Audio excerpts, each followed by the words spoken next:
Primeira Reis, capítulo 17, versículo de 1 a 7, diz assim: Elias prediz contra Acabe e é sustentado pelos corvos.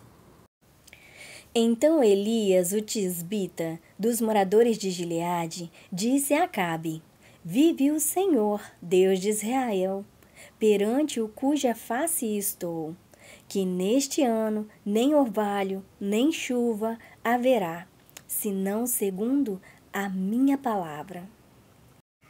Depois veio a ele a palavra do Senhor dizendo: Vai-te daqui e vira-te para o oriente e esconde-te junto ao ribeiro de Querite, que está diante do Jordão. E há de ser que beberás do ribeiro. E eu tenho ordenado aos corvos que ali te sustente.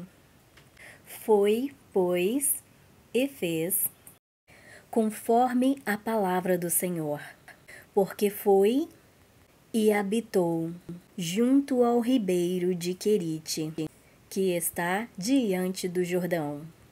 E os corvos lhe traziam pão e carne pela manhã, como também pão e carne à noite, e bebia do ribeiro. E sucedeu que, passado dias, o ribeiro se secou, porque não tinha havido chuva na terra.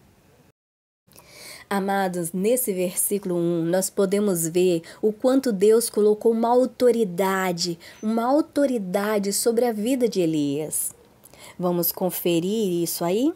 Então, no versículo 1 do capítulo 17 de 1 Reis, diz assim: Então Elias, o tisbita, dos moradores de Gileade, disse a Acabe. Olha só, Elias vai dizer a Acabe. Vamos ver o que Elias vai dizer a Acabe?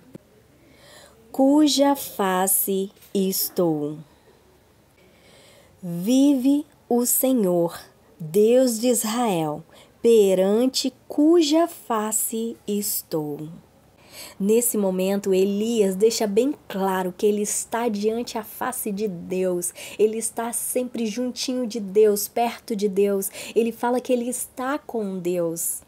Olha como Elias expressa nessa parte para Acabe: Vive o Senhor, Deus de Israel, perante cuja face estou. Ele deixa bem claro para Acabe que ele está perto do Deus Pai Todo-Poderoso.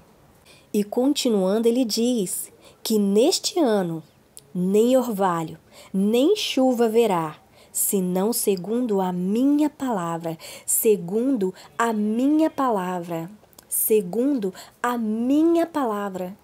Ele está dizendo, Elias está dizendo para Acabe que não haverá chuva, nem orvalho, segundo a palavra dele, de Elias. Elias está com uma autoridade junto de Deus, por ele estar com Deus, tão grande é essa autoridade que ele diz para Acabe que é segundo a minha palavra.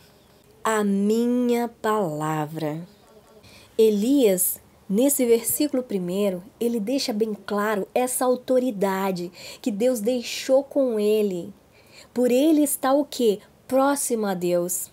Por ele estar perante cuja face de Deus.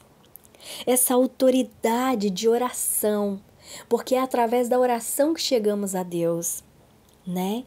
Então, nós temos esse versículo 1, essa autoridade de Elias, por ele estar próximo a Deus. E ele comunica o que Deus tinha determinado através da vida de Elias. Versículo 2 diz que depois veio a ele a palavra do Senhor dizendo: Vai-te daqui e vira-te para o oriente e esconda-te junto ao ribeiro de Querite, que está diante do Jordão. No versículo 2 e 3, Elias recebe uma ordem de Deus, veio a Elias a palavra do Senhor, que dizendo: vai-te daqui e vira-te para o oriente, olha só, vira-te para o oriente e esconde-te junto ao ribeiro de Querite. Deus dá a ele uma ordem e ele obedece. Vamos continuar? Versículo 5. Elias foi e fez conforme a palavra do Senhor, porque foi e habitou junto ao ribeiro. Ele foi muito obediente a Deus. Então, no versículo 5 diz: foi, pois, e fez conforme a palavra do Senhor, porque foi e habitou junto ao ribeiro de Querite, que está diante do Jordão. Versículo 6. Esse versículo 6 é demais, né? E os corvos lhe traziam pão e carne pela manhã, como também pão e carne à noite, e bebia do ribeiro. Versículo 7. E sucedeu que, passados dias, o ribeiro se secou, porque não tinha havido chuva na terra. Bem, sabemos que Elias passou ainda dias, significa que foi mais de um dia nesse lugar que Deus assim determinou.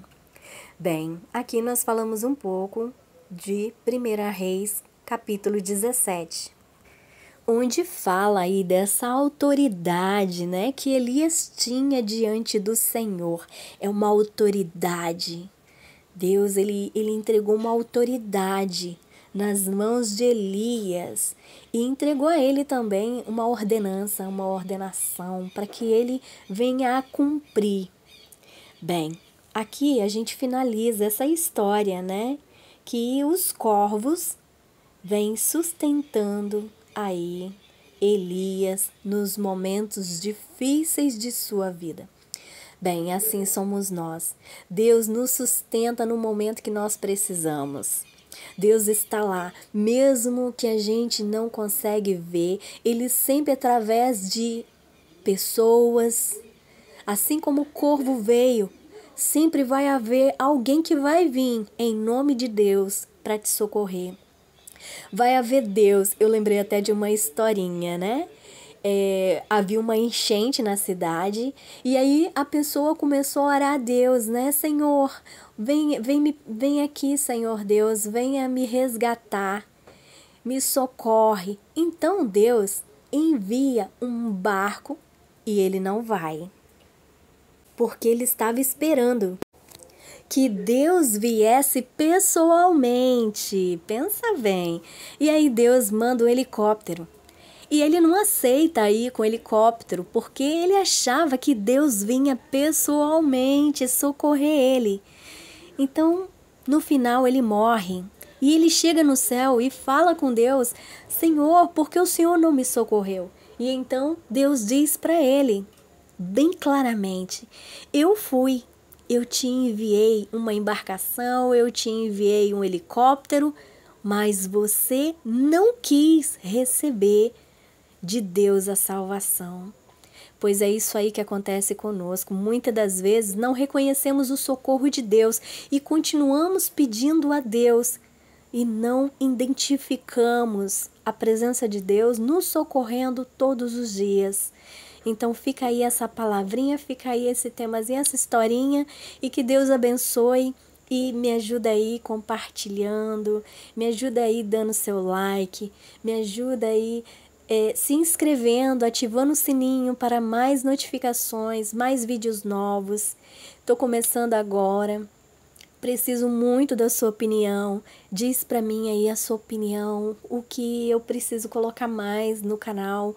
Se eu não estou explicando conforme o entendimento de cada um, que diz para mim que eu possa vir com outros exemplos mais claros, específicos.